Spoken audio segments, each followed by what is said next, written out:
This is the new BYD Surf, and it could be the most important small car to launch this year because it comes with a really low starting price, and yet it has a good amount of standard equipment. So much so that it leaves the Dacia Spring and the Hyundai Inster looking a little bit expensive. So is this BYD the bargain small car of 2025, or does it drive like an electric shopping trolley? So in this review, we're going to find out whether the Dolphin SURF has had to compromise on range, safety, tech, and more. Now, before we find out whether a 6'3" Ben can fit inside this small car, I want to quickly talk to you about its design. Now remember, this car starts from a fair bit more than the Dacia Spring, but it's much cheaper than the Hyundai Inster. So you might think design quality would be somewhere in the middle, but I actually think it looks just as good as the more expensive car. It's got a more aggressive look than cutesy, and the lights as well look bang up to date. And in this luminescent green or yellow color, it looks pretty racy. The wheels on this car look positively tiny, but they're actually 16-inch alloys over here, and they're wrapped in 185 section Hankook Eco tyres, which sounds good, but because this is a battery car, it's going to weigh more than you'd expect. So that might make for a bit of a crashy ride. It's something we're going to test in a moment. And we're also going to test how easy it is to get in and out of this car, both front and rear, because as you can see, the roofline is nice and horizontal and the door line is really vertical at the back. So that suggests it should be easy. But someone like Ben, who's 6'3", well, it might be a squeeze. So keep stretching, mates. Now, at the back of the car, things get even racier than the front. I mean, look at the size of this spoiler. It takes up a massive percentage of the overall car, but it does serve a purpose because it actually helps to clean up the airflow over the back, which should help with your range, as do the flat door handles on the side. I also like the light bar. It's a common feature on cars these days, but it looks different, and I like the way that there are sort of layers to the tail. Plus, I've even spotted a little bit of tech because I can see down here, we've got a reversing camera, which we're going to test in a moment. The Dolphin SURF actually measures in taller and at the same length as a Renault 5, but it's narrower, which should make it easier to park, in theory. Now don't be deceived, this parking space is actually smaller than the UK average because it's just 2.3 meters wide. So what we're going to test is not just how easy it is to get the car into this smaller than average space, but also how good the camera tech is and visibility. These mirrors, by the way, are tiny, so the visibility out of them is okay, but the camera tech is really where it's at because this is a small, cheap car, but I've got a 360 view and the camera definition is fantastic, like really, really sharp, really, really good for this price point at least. And the other thing I love, which is not guaranteed in cars of this class, is the fact that you don't have to come to a complete stop to change from drive to reverse. So it makes life much easier. I've got parking sensors as well. That was very easy to get into the space, and the camera tech is really, really good. Normally, a low-cost car would come with low-cost tech and slow tech at that. So this is our Bluetooth test where we're going to see how quickly my phone connects to the screen and how quickly CarPlay fires up so I can use the sat-nav. So let's do this. We're doing our traditional Le Mans style start. Right, off we go now. I'm unlocking the car manually to give it the benefit of the doubt. Let's jump in, press the start button, phone down on the wireless charging mat of this car. And now the screens are fine. I've got a bit of a starting sequence. Phone is connected, that bodes well. Scroll over. Oh my God, that was rapid time. That was really quick. I mean, I think my phone is the hesitancy here, but we are currently staring at a loading Waze screen, but it's probably my phone. That was quick. You probably saw how easy it was for me to get in the front of the car, and that's because it's tall. And look, this is a really wide opening here. But of course, in a city car, the biggest challenge is getting into the back, which is why we brought along our resident 6'3". So Ben, this is your moment that you've been preparing for. Thank you, Sam. Right. Oh. Tell you what, first impressions, this is really good. So obviously, like the Renault 4, Renault 5, I struggle to get in, but there's no problem here. The door opens really wide. This is actually pretty big. I can almost fall out if the door was open. Legroom's good, footroom's good. Headroom probably could be better, to be fair, but yeah, overall, very happy in here. It's good. I think that's a pass. Bearing in mind, Ben is 6'3". So what's it like for creature comforts back there, Ben? Well, to be honest, it's quite basic. I've got electric window switches on either side. There's Isofix if you need it. There's little hooks up there. And there's a bit of storage down there. But overall, yeah, quite simple.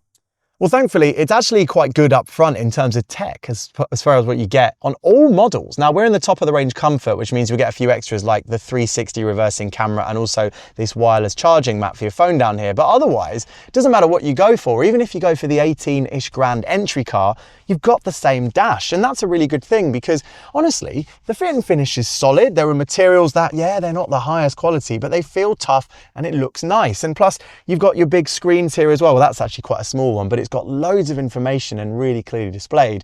And this one, it's all right. I mean, it's quick to connect to my phone and look, it's quick to use as well. It's quite smartphone in its reactivity.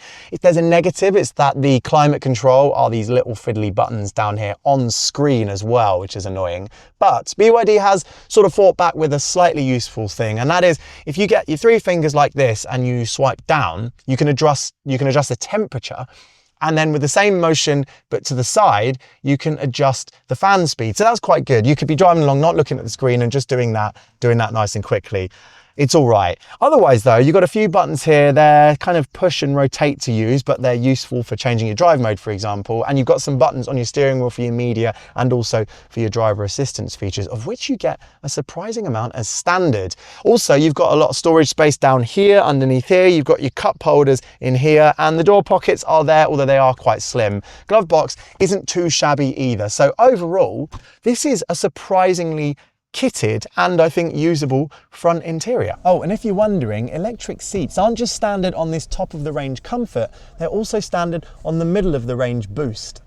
Now, with that space in the interior, obviously that has come at the cost of boot space. And before I show you how much space there is, I want to call out that there is a button down here that is tiny and it's in a place that's likely to get quite dirty in the winter. So that's a minor negative.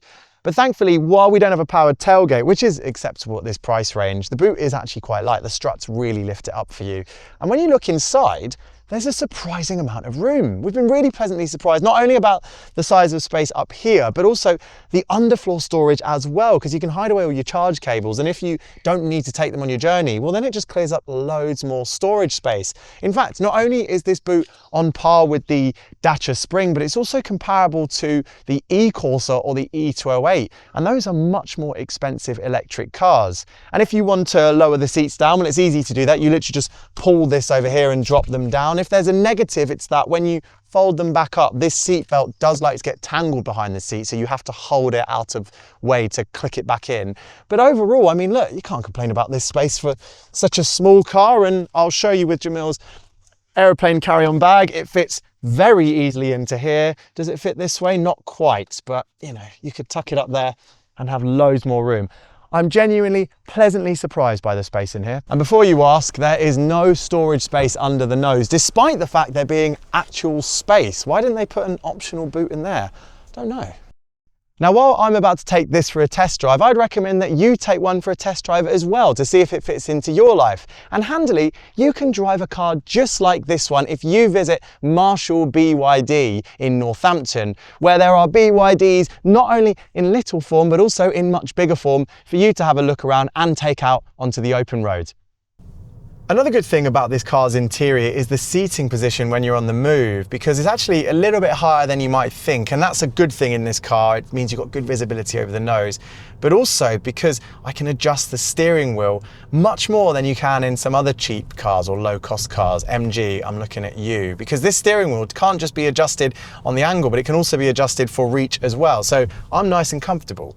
It's also such an easy car to drive at lower speed, and even when I'm picking up the pace a bit, the reactions are all nice and smooth, the steering is light, and actually, key is the steering is quite quick, but not overly so I don't have to turn loads to go around a normal corner. It feels well judged. Now let's do a U-turn. This is quite a dangerous U-turn scenario because there's a bus coming. Turning circle is okay, although it's not, you know, not the best I've experienced, but it's pretty good. And actually you can get, because it's quite a short wheelbase, you can do almost a turn in the road on a normal road section here without needing to reverse. So it's good for city drivers. The ride as well is actually very impressive. I mean, I thought it was going to be crashy because of those small little dinky tires, but I'm on a bumpy road here and there are some pretty substantial speed humps as well.